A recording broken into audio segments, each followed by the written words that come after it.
สบายดีสบายดีเออสบายดีโดสบายดีสบายดีพากันเห็นหยังกินอันนี้แกงหน่อไม้โอ้แกงหน่อไม้เนาะอ่ะถือว่าขึ้นเฮือนขึ้นชานเรียบร้อยแล้วน้อย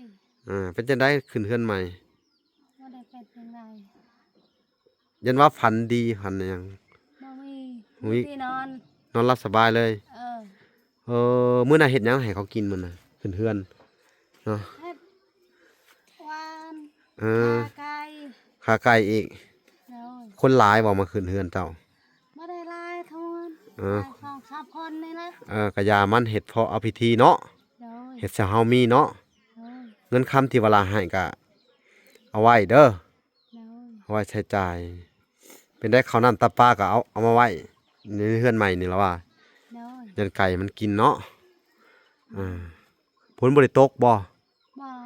ยันว่าฝนตกทดลองเฮือนใหม่เนาะโอ้เพิ่นก็เฮ็ดปองเอี่ยมหน้าต่างให้เต็มตัวนี้เนาะแล้วก็ประตูเนาะน้อย ไปขึ้นไปเยี่ยมชมเฮือนก่อนพี่น้องมื้อนี้อ่ะยังบ่ได้ก็ตาย ขึ้นไปนางแดนไปโอ้ได้ใส่เสื้องามบ่นี่ซักนี่เด้อส่งเสื้อเด้อไปขึ้นไปซักเป็นอยู่บ่ล่ะนี่แผบสบู่ก็ซื้อให้หมดแหละพี่น้องโอ้ขึ้นมาแล้วนี่ตะกร้าสบู่พี่น้องแปรงสีฟันเวลาซื้อให้มื้อน่ะ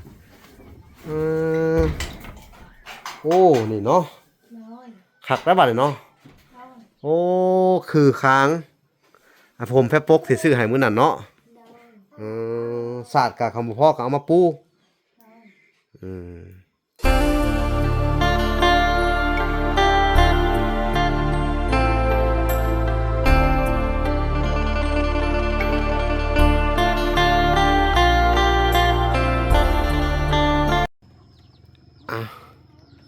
บาทนี่พี่น้อง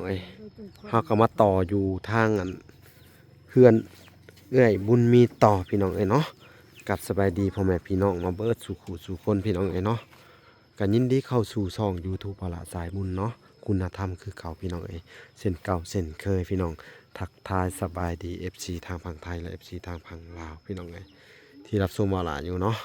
มื้อนี้ก็นี่แหละมาอัปเดตเบิ่งเนาะหลังจากมื้อนาทีเวลาซื้อข้าวของเขามาให้เนาะ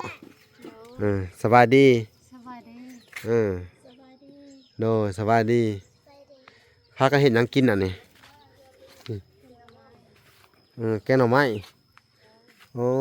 แกงหน่อไม้เนาะถือว่าขึ้นเฮือนขึ้นชานเรียบร้อยแล้วน้อยเป็นจังได้ขึ้นเฮือนใหม่ว่าได้เป็นยังไงยันว่าฝันดีฝันหยังบ่มี อุ๊ย ที่นอน นอนหลับสบายเลย เออมื้อน่ะเฮ็ดหยังให้เขากินมื้อน่ะขึ้นเฮือนเนาะเฮ็ดหวาน เออ ขาไก่ ขาไก่อีกน้อย คนหลายบ่มาขึ้นเฮือนเจ้าบ่ได้หลายทุนหลายสองสามคนนี่นะกะยามันเฮ็ดเพราะเอาพิธีเนาะน้อยเฮ็ดซะเฮามีเนาะน้อย เงินคำที่เวลาให้ก็เอาไว้เด้อน้อย เอาไว้ใช้จ่าย เป็นได้ข้าวน้ำตาปลาก็เอามาไว้ในเฮือนใหม่นี่แล้วว่าน้อย ยันไก่มันกินเนาะฝนบ่ได้ตกบ่บ่ยันว่าฝนตกทดลองเฮือนใหม่เนาะโอ้เพิ่นก็เฮ็ดปองเอี่ยมหน้าต่างให้เต็มตัวนี้เนาะแล้วก็ประตูเนาะน้อย ไปขึ้นไปเยี่ยมชมเฮือนก่อนพี่น้อง มื้อนี้อ่ะยังบ่ได้ก็ตาย ขึ้นไปนางแดนไปโอ้ได้ใส่เสื้องามบ่นี่ซักนี่เด้อส่งเสื้อเด้อไปขึ้นไปซักเป็นอยู่บ่ล่ะนี่แผบสบู่ก็ซื้อให้หมดแหละพี่น้องโอ้ขึ้นมาแล้วนี่ตะกร้าสบู่พี่น้องแปรงสีฟันเวลาซื้อให้มื้อน่ะโอ้นี่เนาะน้อย คักแล้วบัดนี้เนาะน้อย โอ้คือค้างผมแพ้ปกที่ซื้อให้มื้อนั้นเนาะน้อย ศาสตร์กับคำพ่อก็เอามาปูข้าวสารน่ะเนาะเสียดแล้วระบาดนี่พี่น้องเอ้ยเฮือนเพิ่นก็งามอยู่โอเคแล้วทำนี่พี่น้องเอ้ยเบิ่งประตูเพิ่นเฮ็ดให้ก็โอเคเนาะล็อกไว้สินั่นแหละ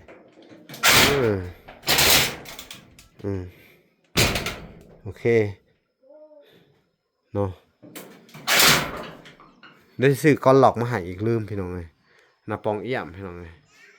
มันน่ะคักเนาะเอ้าก็ถือว่าเวลากะดีมุกดีใจนำได้ซ้ำนี่เนาะ ดีใจนะ อืมดีใจนำเจ้าแหล้วเด้อ โดย ดีใจดีใจอยู่บ่บัดนี้ได้ขึ้นเฮือนใหม่ ใจ ดีใจเนาะเป็นได้ขึ้นเฮือนใหม่แดนพันดีอยู่บ่ ว่า ยันว่าพันเลขบ่ได้พันเนาะอืมพากันอานาสักอยู่บ่เสื้อผ้าได้เสื้อใหม่สบู่กะแผบก็ซื้อให้เบิดมื้อน่ะเนาะ โดย สักอยู่เนาะเงินก็เก็บไว้เด้อคอยใช้เนาะไปหาอยู่หากินหยังมื้อนี้ ไปหาหน่อย คือเก่าเนาะ โดย เสาแกงแมลงสุกพี่น้องเอ้ยเนาะอืมอันนี้อยากกินข้าวเลยเออ ทำกินข้าวมา บ่ทันกินข้าวเช้า บ่ มาแต่หาหน่อไม้แต่เด็ก บ่มันไปขุดแมงกี่ล้อไปขุด โอ้มาแต่คุณแม่จิรอเจ้านั่นนะคือกันนะ บ่มันบ่ได้ไป แต่ว่านั่งนี่มาแต่คุณแม่จิรอ โดย ก็เริ่มบ่ได้กินข้าวเช้า บ่ ตอนนี้ก็ประมาณ10 โมงแล้วพี่น้องยังบ่ได้กินข้าวเช้าเลยอยากกินโดยเพิ่นว่าอยากจะโดยนะอยากข้าวแหละโดยเนาะ เจ้าได้สักกินหรือบ่ กินเลย ไปหาหน่อไม้บ่หรือว่าได้ไดมีแต่แม่ไปแต่ว่าน้องนี่ไปขุดจิรอ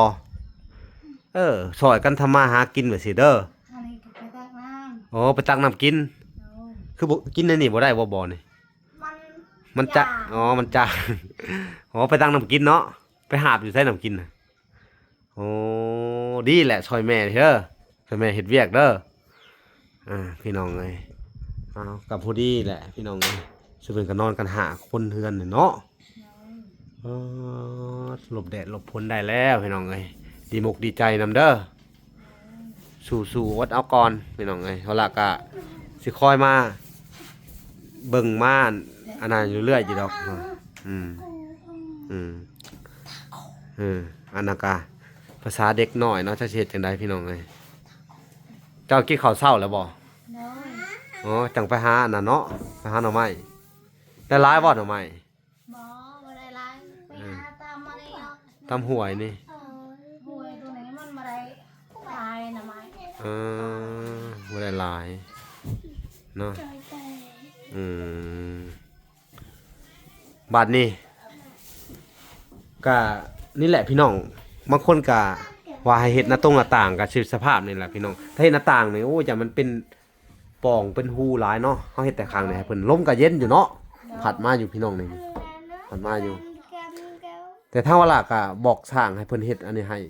อันน่ะให้อยู่พี่น้องเอ้ยให้เฮ็ดฮาวมันได้อยู่แต่ว่าสร้างก็เพิ่นบ่ว่างบ่หรือแนวใดพี่น้องเอ้ยแต่ว่าเพิ่นเฮ็ดประตูให้เรียบร้อยแล้วเนาะก็โอเคแหละพี่น้องเอ้ยจักสิเฮ็ดจังไดพี่น้องเอ้ยบัดนี้กิมีแต่ว่าสู้ๆต่อไปเด้อบัดนี้เด้อที่อยู่อาศัยก็เฮาก็เฮ็ดให้เพิ่นพี่น้องเอ้ยตามต้นฉบับหรือว่าตามแบบคนแถวนี้เนาะก็สิบ่ใหญ่บ่น้อยผู้ดีอยู่พี่น้องเอ้ยเนาะเฮ็ดสำกับแม่เฒ่าไทยเฮ็ดสำกับคนแถวนี้พี่น้องเอ้ยถ้าสิเฮ็ดลื่นกว่านี้ก็ยันเขาอิจฉาเจ้าได้เนาะแล้วก็มันก็บ่มีเงินแน่พี่น้องเฮ็ดสำงบมีเนาะพี่น้องเอ้ยขอโทษขออภัยนำเนาะงบประมาณก็คืออาณาทุกคนเห็นนำกันแหละพี่น้องเอ้ยว่าละก็ได้ใช้จ่ายเอาขึ้นเฮือนขึ้นชานอีหยังเพิ่นบ่นอนนี่ฮู้จักนอนแล้วก็พับก็สิเด้อให้หมอนางแดนมานอนนี่ตื่นนอนมาแล้วก็พับที่นอนผ้าห่มใหม่ก็ยังบ่ทันได้ใช้เนาะมันหนาวจังเอาออกมาเด้อยามหนาวจังออกมาตุ้มมานะกันใส่กันวันนี้มีแต่ว่าอยู่ต่อไปสู้ต่อไปเพื่อลูกเจ้าก็ได้เด้อหาอยู่หากินคือเก่าเนาะหาเก็บผักหักหน่อไม้นี่แหละพี่น้องเอ้ยไปกินข้าวไปนะฮะอยากข้าวอยากจะโดยเพิ่นได้บ่จิรอ คนครัวกินอยู่คนละ ขัวกินแล้ว บ่ยังบ่ทันกิน อ๋อเพิ่นไปขัวอยู่พุ่นแล้ว เนาะก็เรียกว่าเอาไว้ใส่แกงหน่อไม้จะรอ อ๋อ อืมขุดจุจีมาใส่กับแซ่บได้ใส่แกงหน่อไม้เนาะ โดย อืมเนาะอันนี้ก็เฮ็ดใส่กล้องเนาะ มันจะเฮา พี่น้องเอ้ยจักสิเฮ็ดจังได๋ เอาอ่าง บ่เว้าลาวก็บ่ได้เนาะ โดย อืมเนาะมีแต่ว่าอันน่ะต่อไปบัดนี้ถึงเช้ามาก็คือเก่าหาอยู่หากินเด้อ โดย หาหยังมาปลูกแล้วบ่ในสวนนี่มีหยังมาปลูก แล้วควานนี่ก็ ได้หยังมาปลูก ผักบอก ปลูกผักบงเด้อ โดย ผักพริกอิหยังพะยา พอ แหละ พริกมันตายหอดมือยามฝนตก อ๋ออันนี้น้ำมันอึนบ่ เออ โอ้ มันตายมะเขือก็ยังมันสิเป็นจากบ้า โอ้มันอันนี้แบบว่า มันเป็นบวก มันเป็นบวกบุ่งน้ำพี่น้องอันที่เขตนี่เนาะเวลาน้ำฝนตกคักๆเนาะ เออ มันสิดินมันสิชุ่มไปเบิดเลยชุ่มน้ำน่ะเนาะ โดย ดินมันชุ่มน้ำพี่น้องเอ้ยเขาเอิ้นว่าดินอุ่มน้ำ อืม มัน ปลูกอยู่หัวพอน่ะ เออเขามันเป็นคือว่าโพนน่ะปลูกได้เนาะ โดย อืม ปลูกไม่ได้แต่น้ำนั้นมันตายมัน น้ำมาเลยคล้ายๆย่ำพ้นลิ้นพี่น้องไอ้น้ำมันสิซุ่มเลยนะมันก็หากมันก็สิอันน่ะอมน้ำหลายมันก็ตายเนาะ โดย เข้าใจอยู่พี่น้องเลยก็ปลูกบักปอกพักบงพักหยังกันน่ะแนวมันกินได้เด้อหัวข่าหัวขิงปลูกได้อยู่เนาะไปหากินข้าวพี่น้องเลย นุ่งรอด ก็คือว่าเจ้าก็แนะนำก็บอกสอนลูกน้ำแน่เด้อ โดย ทำที่เฮ็ดได้แหละจักสิเฮ็ดจังไดพี่น้องเพิ่นก็เว้ากันภาษาชนเผ่าเราเทิงพี่น้องชนเผ่ารู้บ่ค่อยได้เว้าภาษาลาวเนาะ โดย เวลาเว้ากับคู่มือนี่ก็เว้ากับภาษาซุเจ้าเนาะ โดย คือบ่มักเว้าลาวเป็นหยัง เอ้ามีความหลาวมีความเราเถิงเขา อ๋อมีแต่เว้ากันเนาะนี่หมู่มีคนลาวเนาะเขามีคนลาวอยู่นำกะสิเว้าได้อยู่เนาะ โดย ซุเจ้าก็มีแต่อยู่กันในชนเผ่าเนาะเฮาแม่นหยังล่ะแดน อันนั้นก็เว้าแต่ละเทิงนั่นก็เนาะมุ้ยหมู่เป็นคนลาวบ่ มา มีแต่เว้าลาวเทิงกันเบิด โดย ฮะโอเคพี่น้องไอ้บาทนี่นี่แหละขึ้นมาเฮือนซ่านกะสภาพแบบนี้นะนี่มื้อน่ะถังน้ำกินเนาะ โดย เขาซื้อให้2ถังกันเนาะถังหนึงถังน้ำใส้ โดย นั่นแหละพี่น้องเอ้ยเบิ่งมาเบิ่งข้างนอกก็สิประมาณนี้อันนี้บ่ไปหาบน้ำมาหาอันนี้น้ำกินบ่ไปหาบมาพี่น้องเอ้ยนี่น้ำบาดาลเพิ่นเนาะแต่ช่วยแต่ไอ้หมื่นพี่น้องเอ้ยน้ำบาดาลเพิ่น2คนนี่ใช้ได้เบิดไม่เท่าไทยกับเจ้านี่เนาะ โดย นี่แหละพี่น้องเอ้ยคือว่าเฮือนเพิ่นนี่แน่นเป็นแน่นบ่ควายได้พี่น้องเอ้ยเพราะว่าฝังกันดินด้วยปูนเนาะคักเลยไปบัดนี้ไปเบิ่งหม้อหน่อไม้เจ้าแกงหน่อไม้ต่อไปทั้งแม่ทั้งลูกเขาแหละเฮ็ดได้แกงหน่อไม้นี่ใส่หยังแน่ ใส่ข้าวเบื่อนั่นแหละ ใส่ข้าวเบื่อข้าวสารเพิ่นก็ยังอยู่ประมาณ2 ศอกพี่น้องเอ้ยกิน4 คนมื้อหน้าเอาดอกไม้อันนี้มาเนาะ โดย ได้ย่างอ้อมเฮือนอยู่บ่แหละ โดย เฮ็ดพิธีอยู่เนาะ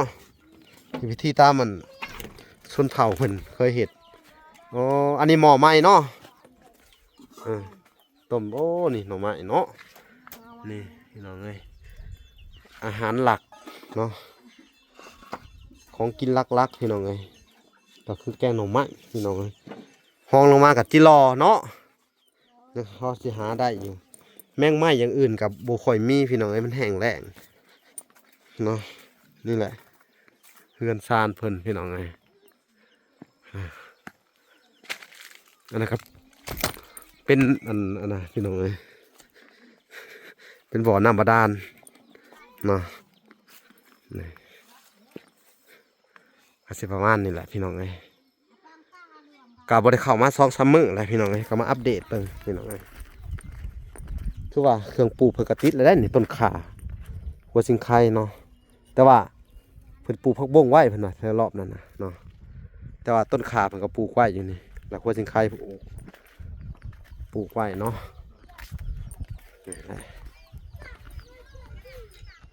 ถือว่าโอเคอยู่พี่น้องเอ้ย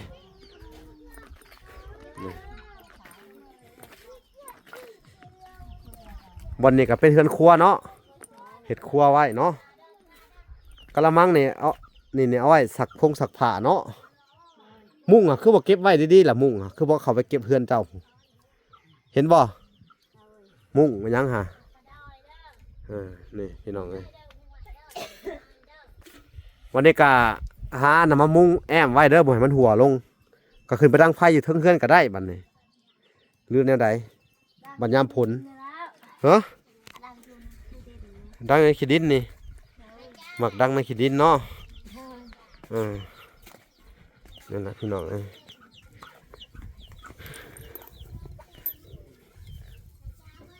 ถือว่าหลุดพ้นไปอีกพี่น้องครอบครัวหนึ่งเนาะชนากาถ้าบ่ลาบ่เฮ็ดเฮือนก็สิเป็นสภาพนี่พี่น้องถ้าเอาเงินมาซื้อข้าวของกะมันสิมีบ่อนเก็บพี่น้องถ้าบ่มีเฮือนชานดีๆเนาะเกิบบ่ได้ใช้บ่เกิบเก็บไว้บ่ฮะยังใส่ขู่เก่าอยู่เนาะคิดฮอดขู่ส่วนเข่าเนาะพี่น้องเอาไว้ใส่ไปงานดองมาสิเด้อเฮือนบุญเฮือนทานเขาก็ได้เนาะมันยังใหม่อยู่เสื้อก็บ่ได้ใส่เนาะเงินกับประหยัดใช่เด้อใช่ในแนวจำเป็นคือเอาไว้ซื้อข้าวแหละสำคัญเด้อมักพริกเป่งนัวเนาะถ้าเขาบ่จากซื้อพวกพักพวกหญ้านี่ปลูกเอาเองเด้อคือข่อยบอกเด้อพักบอกพักบ้งมักพริกอย่างนั้นนะปลูกไว้เนาะเด็กก็มีแล้วเขาปลูกแล้วมันบ่ทันได้มากหลายอยู่เนาะได้หลาย10 กกเนาะได้กินเนาะพี่น้องคนว่าแล้วมันมาตายไก่เนาะเลี้ยงไว้น้ำเด้อไก่เด้อนี่เขาเลี้ยงก็ช่องโตไก่2 โตเนาะฮะเด้ไข่แล้วพี่น้องเบาะแล้วลูกมันหาแล้วเบาะก็ช่องโตนั่นแหละเอาไว้สืบหน่อสืบแนวต่อไป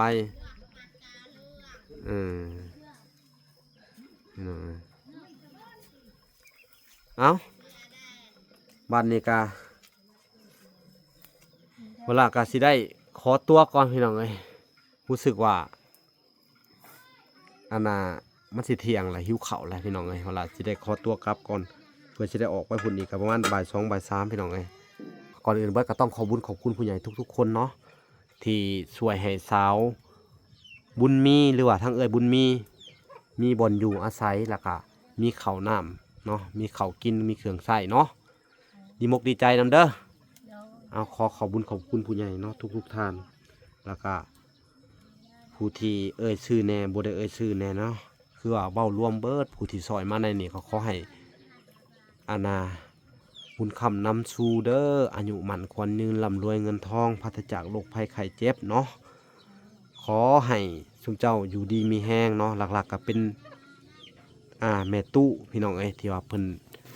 สุขภาพบ่ค่อยดีปานใดพี่น้องไปผ่าตัดก็ขอให้เพิ่นหายไวเด้อแม่เด้อขอให้